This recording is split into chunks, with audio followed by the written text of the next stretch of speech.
तो last lecture में दो तीन चीज़ें पढ़ने की थी। एक तो लेमा का प्रूफ उससे पहले वाले लेक्चर में किया था, एक इम्पोर्टेंट लेमा जो आपको बताई थी। इस लेमा का लगभग हर जो फाइनाइट डायमेंशनल स्पेसेस के लिए अपन थ्योरम्स कर रहे हैं उनमें ज़्यादातर थ्योरम्स में इसका यूज हमारे सामने होगा। इस तरह की लेमा थी कि अगर x1, x2, x3, x1, x2 and so on xn, suppose ये लीनियरली इंडिपेंडेंट सेट है इज Li, तब there exist c greater than 0 for every choice of scalars α1, α2, αn such that ये लिखा था हमने norm of summation alpha i x i equal to 1 to n, this norm is greater than equal to c और summation mod alpha i equal to 1 to n। ठीक है, ये एक important inequality हमने की थी। साथ ही एक थ्योरम हमने की थी, every finite dimensional space y of A norm linear space x if y is a finite dimensional subspace of A norm linear space. तो x is norm linear space और ये इसका क्या है, फाइनाइट डायमेंशनल सब स्पेस। ठीक है, तो अगर नॉर्म लीनियर स्पेस का फाइनाइट डायमेंशनल सब स्पेस है देन इट इज कंप्लीट। ये थ्योरम हमने की थी। ठीक है, एवरी फाइनाइट डायमेंशनल सब space of A norm linear space is complete. इसके बाद एक और इंपॉर्टेंट रिजल्ट हमने किया था कि अगर x कोई भी फाइनाइट डायमेंशनल सब नॉर्म लीनियर स्पेस है, finite dimensional norm linear space, ठीक है, और t इस पर कोई भी लीनियर ट्रांसफॉर्मेशन है, t is a linear transformation on x, then t is bounded. ठीक है, तो ये कुछ रिजल्ट हमने लास्ट क्लास के अंदर किए थे। तो आज थोड़ा और इसको हम आगे बढ़ाते हैं। आज हम सबसे पहले डिफाइन करेंगे इक्विवेलेंट नॉर्म्स। तो इक्विवेलेंट नॉर्म क्या होंगे और इक्विवेलेंट नॉर्म्स की कुछ प्रॉपर्टीज फिर हम प्रूव करेंगे। तो सबसे पहले लिखिए equivalent norm, equivalent norms.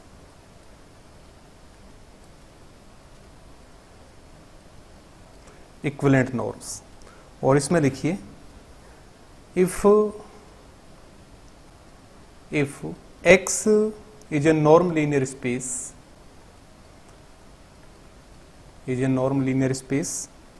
with two norms,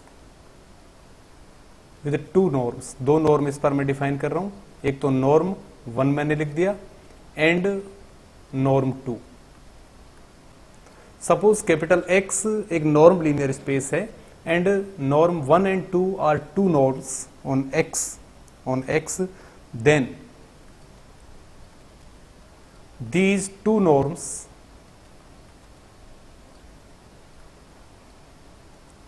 are equivalent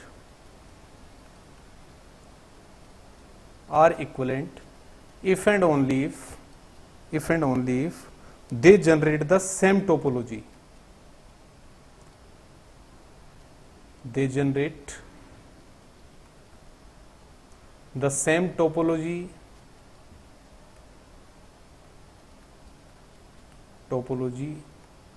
on x।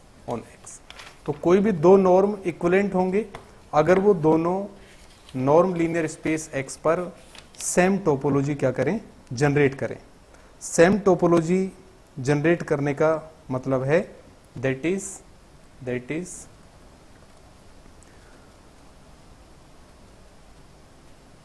open sets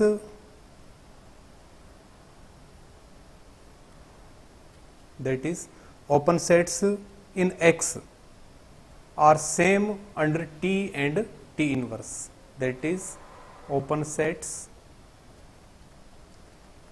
in x are same under inverse images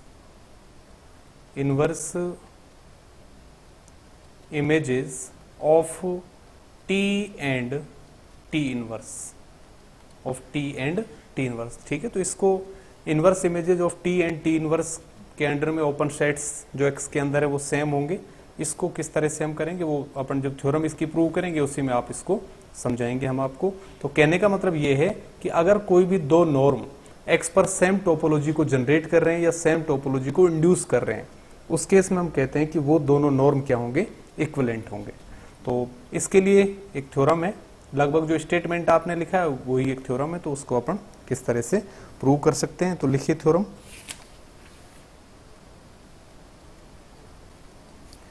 any two norms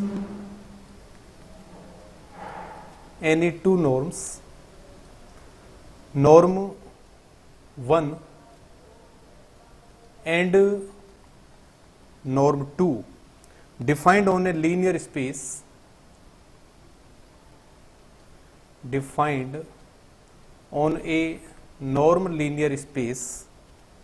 capital X are equivalent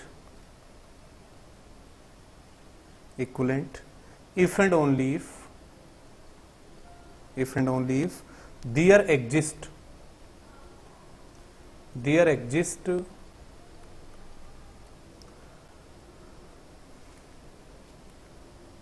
positive real numbers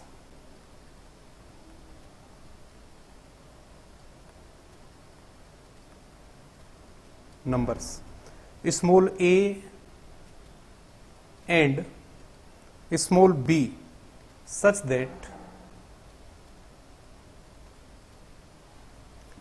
that a norm of x1 is less than equal to norm of x2 is less than equal to b norm of x1 for all x belonging to capital X। ठीक है, तो ये भी एक alternate definition हमारे पास बनेगी equivalent norms की। उससे पहले हम इसको एक बार प्रूव कर देते हैं, उसके बाद इसको एज ए डेफिनेशन भी काम में लेते हैं कि भाई नॉर्म सेम टोपोलॉजी इंड्यूस करें, या हम ये भी लेते हैं कि कोई भी दो नॉर्म इक्विवेलेंट नॉर्म कहलाएंगे अगर वो दोनों नॉर्म इस कंडीशन को क्या करें, सेटिस्फाई करें। ठीक है, तो नॉर्म ऑफ x1 और नॉर्म ऑफ x2 दो नॉर्म्स हमारे पास हैं, वो अगर इस कंडीशन को सेटिस्फाई कर रहे हैं, इस कंडीशन को, तब वो दोनों क्या बन जाएंगे, इक्विवेलेंट नॉर्म्स बन जाएंगे। ठीक है, तो सबसे पहले तो इस थ्योरम को हम प्रूव करते हैं। लिखिए प्रूफ। मान लेते हैं लेट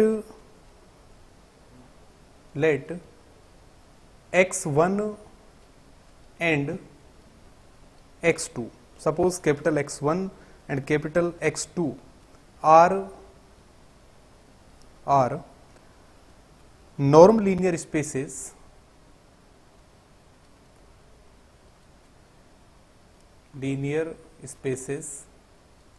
such that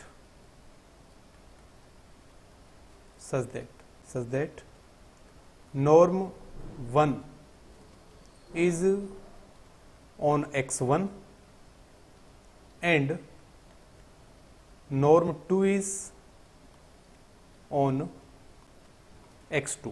ठीक है, तो हमने मान लिया कि x1 और x2 दो नॉर्म लीनियर स्पेस इस तरह से हैं कि जो फर्स्ट वाला नॉर्म है वो तो किस नॉर्म लीनियर स्पेस पर है, x1 पर, और सेकंड वाला जो नॉर्म 2 है वो किस पर है, x2 पर है। ठीक है, ये अपन ने मान लिया। Define t from x1 to x2 by tx equal to x for all x belonging to x1। ठीक है, एक लीनियर ट्रांसफॉर्मेशन मैंने ले लिया ये, और इससे आपको पता है कि किस तरह का लिया है मैंने, identity linear transformation. Identity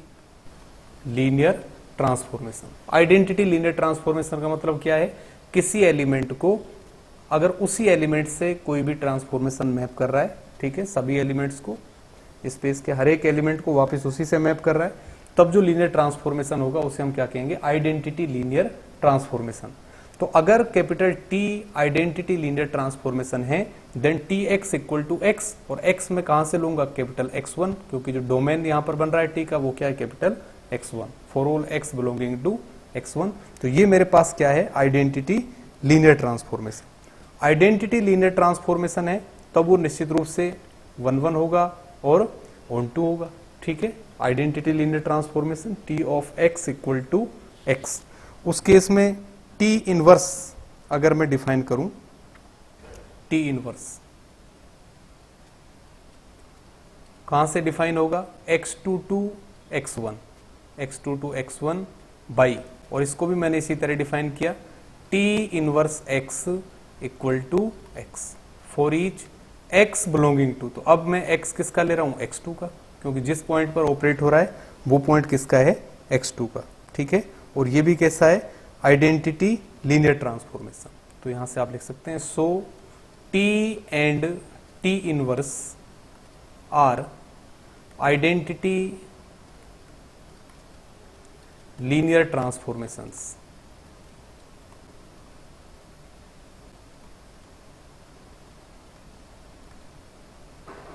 identity linear transformations. Now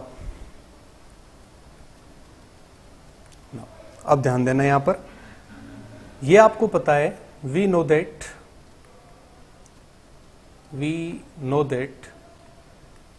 in a norm linear space, in a norm linear space, T is continuous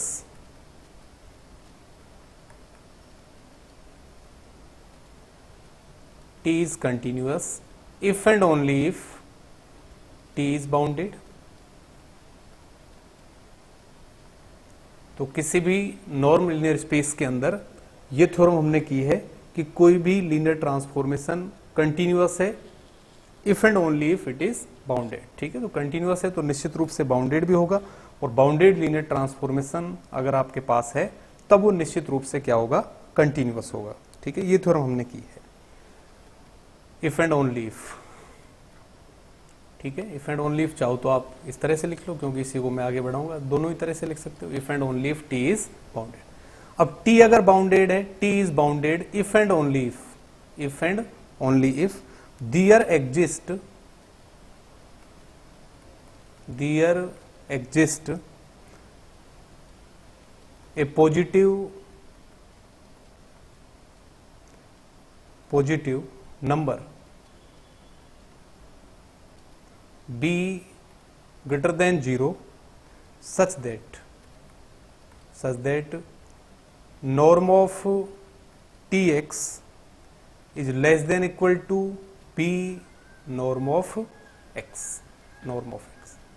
देखिए आप डेफिनेशन, अगर t बाउंडेड लीनियर ट्रांसफॉर्मेशन है तब क्या होता है, कोई ना कोई पॉजिटिव रियल नंबर इस तरह का एग्जिस्ट करेगा k greater than 0 such that norm of tx is less than equal to k into norm of x, ठीक है। तो यहां पर k की जगह मैं क्या ले रहा हूं, b को मैंने ले लिया।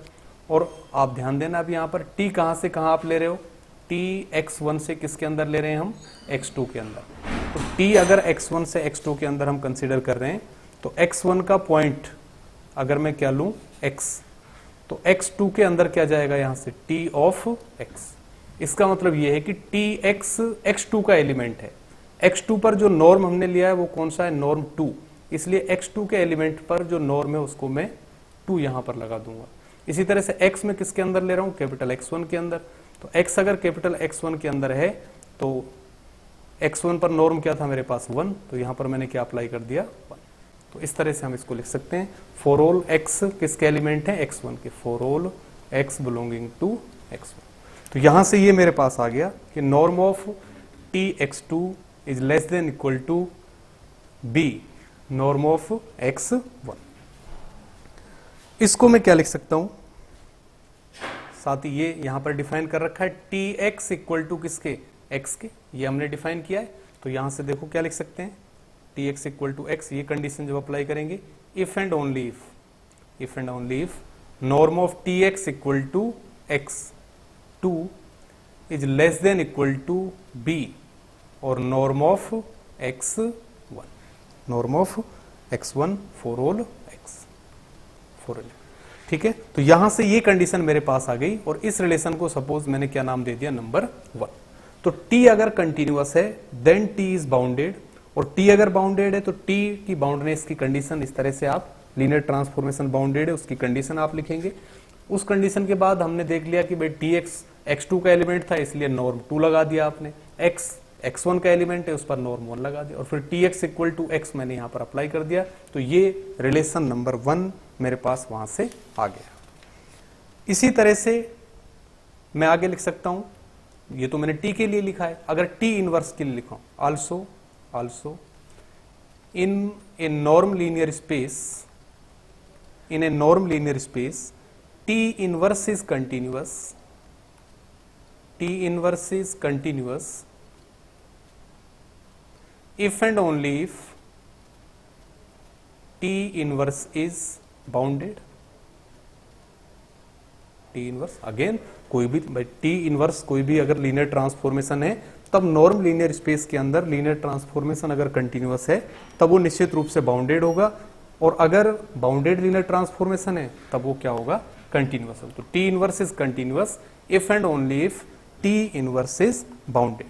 और अगर t इनवर्स बाउंडेड है तो क्या होगा, बाउंडेड की definition there exist some k greater than 0 such that norm of t inverse x is less than equal to k into norm of x। इस तरह से आप लिख सकते हो। So t inverse is bounded if and only if there exist a positive real number, a positive real number k greater than 0 such that norm of t inverse x is less than equal to k into norm of x। ये चीज मेरे पास आई। अब आप देखिए t inverse कहां से define किया था हमने, t इनवर्स डिफाइन किया था x2 से किसके अंदर, x1 के अंदर। ठीक है, अगर मैं यहां से एलिमेंट x लूं तब इसकी इमेज इधर क्या जाएगी, t इनवर्स ऑफ x, यानी कि t इनवर्स x ये किसका एलिमेंट बना, x1 का, इसलिए t इनवर्स x पर जो नॉर्म लगेगा वो पहला वाला हो गया, नंबर 1।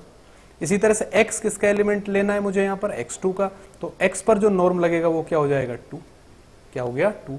और साथ ही आपको पता है यहां पर कि t इनवर्स और t हमने क्या लिए हैं, आइडेंटिटी लीनियर ट्रांसफॉर्मेशंस, तो t inverse x equal to किसके बराबर है, x के बराबर।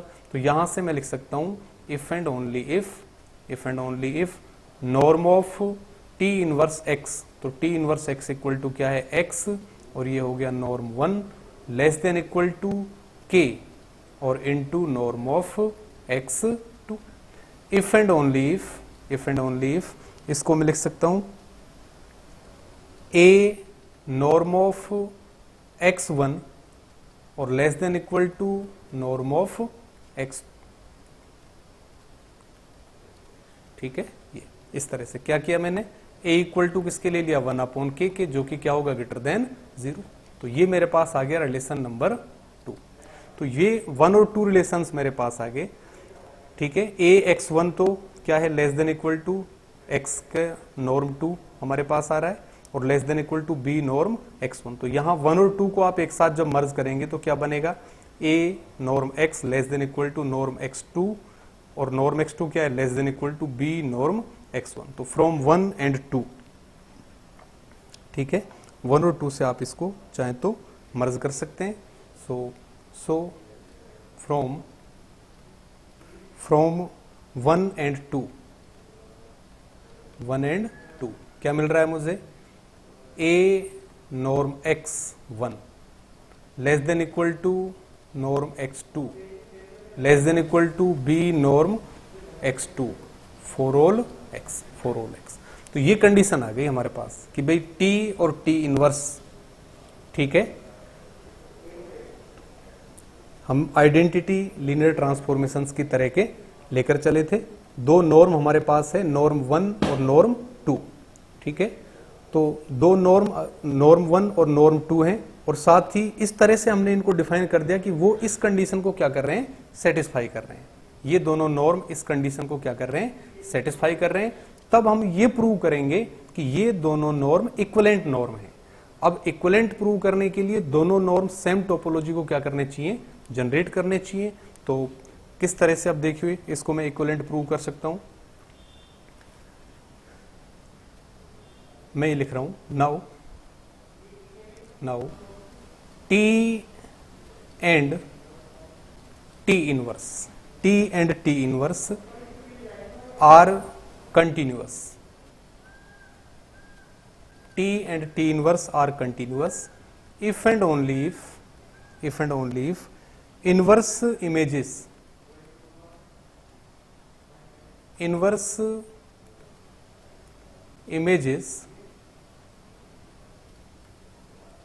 of open sets, inverse images of open sets in x2 and x1 under T and T inverse are open in x1 and x2 respectively, x1 and x2 respectively। तो ये चीज मैं क्यों लिख रहा हूं वो मैं अभी आपको समझा देता हूं। भाई टी अगर कंटिन्यूअस है, आप देखिए यहां से कि भाई ये सपोज यहां क्या है मेरे पास x1, इधर मेरे पास सपोज क्या है x2, और यहां से यहां मैं क्या डिफाइन कर रहा हूं टी। अगर टी कंटिन्यूअस है तो क्या होता है, क्या होती है कंटिन्यूटी की डेफिनेशन। अलग अलग तरह से आप डेफिनेशंस लिखते हैं। ओपन सेट्स की फॉर्म में जो कंटिन्यूटी की डेफिनेशन हम लिखते हैं, if T is continuous then inverse image of, इसका मैं ओपन सबसेट अगर लूं क्या जी ओपन सबसेट है किसका, x2 का, तब इसकी जो इनवर्स इमेज होगी क्या, f इनवर्स g या t इनवर्स g। ठीक है, f ही ले लेता हूं मैं एक बार यहां पर f, क्योंकि आपने पढ़ा है। तो इसकी इनवर्स जो इमेज होगी वो क्या है, f inverse g, f inverse g। तो g अगर ओपन सबसेट है x2 का, ठीक है, तब इसकी inverse image under f open subset होना चाहिए किसका, x1 का। If g is open subset of x2 then f inverse g is open subset of x1, तब फंक्शन f क्या कहलाता है, कंटिन्यूअस फंक्शन कहलाता है। तो सेम चीज यहां पर है कि भाई t अगर कंटिन्यूअस है, तब क्या होगा, inverse image of open set in x2 के ओपन सेट्स की जो इमेज होगी, इनवर्स इमेज, वो क्या होगी, ओपन, और वो किसके अंदर होगी, x1 के अंदर। x2 के ओपन सबसेट की इमेज x1 के अंदर क्या होगी, ओपन होगी, इनवर्स इमेज। इसी तरह से दूसरा t इनवर्स के लिए लिख रहे हैं, तो t इनवर्स में उल्टा हो जाएगा, x1 का जो ओपन सबसेट होगा उसकी जो इनवर्स इमेज होगी वो x2 में क्या होगी, ओपन होगी। यानी कि इनवर्स इमेज ऑफ, जब t इनवर्स के लिए लिख रहा हूं तो inverse image of open set किसके अंदर, x1 के अंदर, of open sets in x1 under t inverse is open in x2, तो कहने का मतलब यह है कि x2 के ओपन सबसेट की inverse image under t open होगी किसमें, x1 में, और x1 के ओपन सबसेट की inverse image under t inverse वो किसमें ओपन होगी, x2 में। अगर t और t इनवर्स क्या है, कंटिन्यूअस लीनियर ट्रांसफॉर्मेशंस हैं। तो इस तरह से आप लिख सकते हैं। अब t के, ठीक है, अब x1 का कोई भी ओपन सेट आप ले रहे हो, t इनवर्स के अंडर में उसकी इमेज x2 में ओपन बन रही है। x2 का कोई भी ओपन सबसेट ले रहे हो, t के अंडर में उसकी इमेज x1 में ओपन बन रही है। इसका मतलब क्या है, इसका मतलब ये है कि ओपन सबसेट्स होंगे x1 और x2 में, वो क्या हो जाएंगे, सेम हो जाएंगे। तो यहां से आप लिख सकते हैं if and only if open sets in x1 and x2 are same, x1 and x2 are same because t and t inverse are identity linear transformations और आइडेंटिटी लीनियर ट्रांसफॉर्मेशन। ठीक है, तो समझने की चीज है कि भाई x1 x2 का कोई भी ओपन सेट आप ले रहे हो तो T के अंडर में उसकी इनवर्स इमेज x1 का ओपन सबसेट बन रही है। x1 का कोई भी ओपन सबसेट आप ले रहे हो, T के अंडर में उसकी इनवर्स इमेज x2 का ओपन सबसेट, T इनवर्स के अंडर उसकी इनवर्स इमेज x2 के अंदर ओपन बन रही है। और साथ ही आपको पता है कि T और T इनवर्स कैसे आइडेंटिटी है, यानी कि सेम सेट आप लोगे तो उसी सेट से उसको मैप करेंगे। इसका मतलब इधर का ओपन सेट है उसकी इमेज इधर ओपन बन रही है, इधर का ओपन सेट है उसकी इमेज इधर ओपन बन रही है। लीनियर ट्रांसफॉर्मेशन आइडेंटिटी है, इसका मतलब जो ओपन सेट्स हैं वो क्या हो जाएंगे, सेम हो जाएंगे। So open sets in x1 and x2 are same because T and T inverse are identity linear transformation. और ओपन सबसेट्स जो बन रहे हैं x1 और x2 के वो दोनों अगर सेम हो गए, इसका मतलब ये है कि ये जो टोपोलॉजी जनरेट होगी वहां पर वो भी क्या होगी, सेम। तो if and only if both norms generate the same topology on x, same topology on x, same topology. और अगर दोनों नॉर्म x पर सेम टोपोलॉजी जनरेट कर रहे हैं तो इसको आप लिख सकते हैं if and only if norm both norms are equivalent, both norms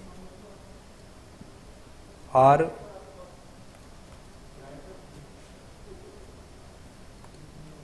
equivalent. ठीक है, तो इस तरह से कि एक कंडीशन अपने पास है, ये कंडीशन अगर सेटिस्फाई हो रही है, इसका मतलब ये कंडीशन कब सेटिस्फाई होती है, जब T और T इनवर्स क्या है, कंटिन्यूअस है।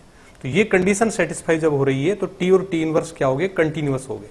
और T और T इनवर्स अगर कंटिन्यूअस हैं तब कंटिन्यूटी की ओपन सेट्स की हमने क्या लगाई इस पर, डेफिनेशन। तो कंटिन्यूटी की जो ओपन सेट्स की डेफिनेशन है वो आपने यूजी के अंदर भी पढ़ी है, पीजी में टोपोलॉजी के अंदर भी पढ़ी है। फिर से मैं बता देता हूं कि सपोज ये आपके पास क्या है, x1, इधर आपके पास क्या है, x2, और ये लीनियर ट्रांसफॉर्मेशन में इस पर डिफाइन कर रहा हूं सपोज क्या, या कोई भी फंक्शन मैंने क्या डिफाइन कर दिया, f। तो f अगर कंटिन्यूअस फंक्शन है, या इफ एंड ओनली इफ वाली कंडीशन आप इसमें लगा सकते हैं, f is continuous if and only if, f is continuous if and only if,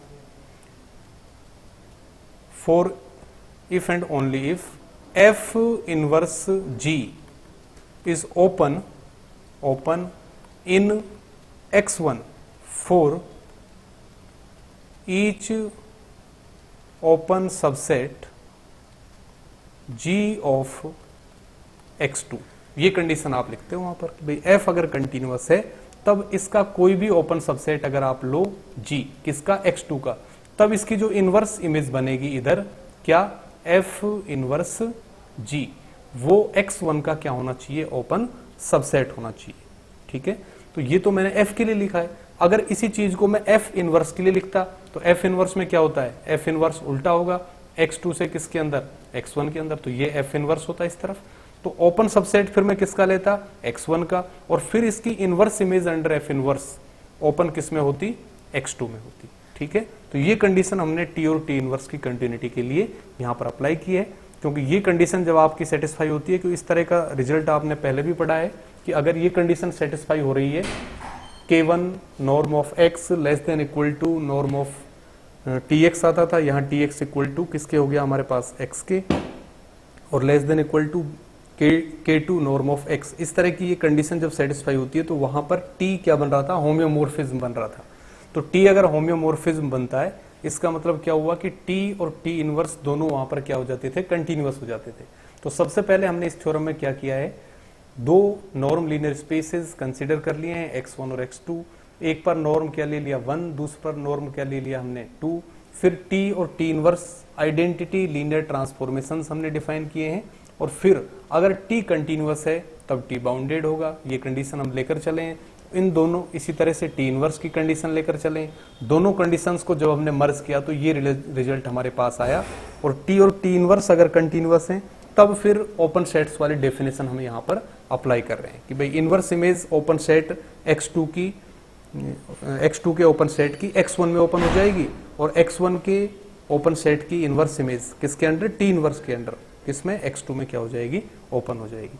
और अगर ये इस तरह की कंडीशन सेटिस्फाई हो रही है और T inverse identity linear transformations हैं, इसका मतलब ओपन सेट्स जो आ रहे हैं x1 और x2 में वो दोनों क्या हो जाएंगे, सेम हो जाएंगे।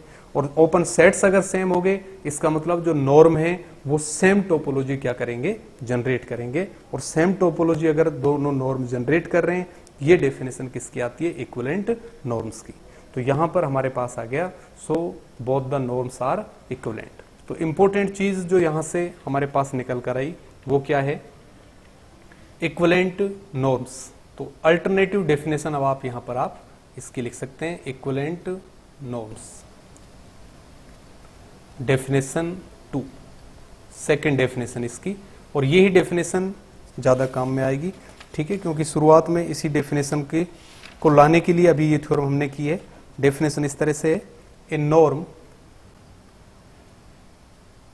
नॉर्म सपोज ये मैंने ले लिया, ऑन ए वेक्टर स्पेस और norm linear space, on A norm linear space capital X is said to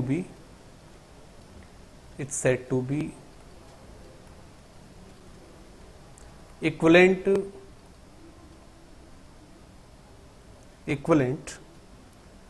to a norm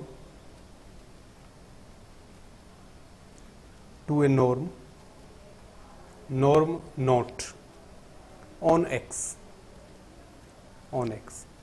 if there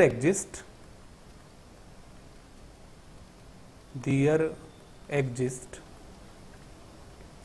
positive integers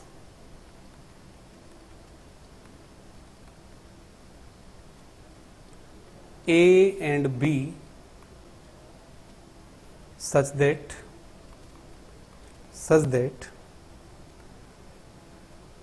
A norm X not less than equal to norm X less than equal to B norm X norm X not for all X belonging to X। ठीक है, तो दो norm, एक तो norm simple norm, एक norm note, equivalent कहलाएंगे अगर A और B पॉजिटिव रियल नंबर्स का एग्जिस्टेंस इस तरह से हो कि वो इस कंडीशन को क्या करें, सेटिस्फाई करें। ठीक है, तब ये क्या कहलाते हैं, इक्विवेलेंट नॉर्म्स कहलाते हैं।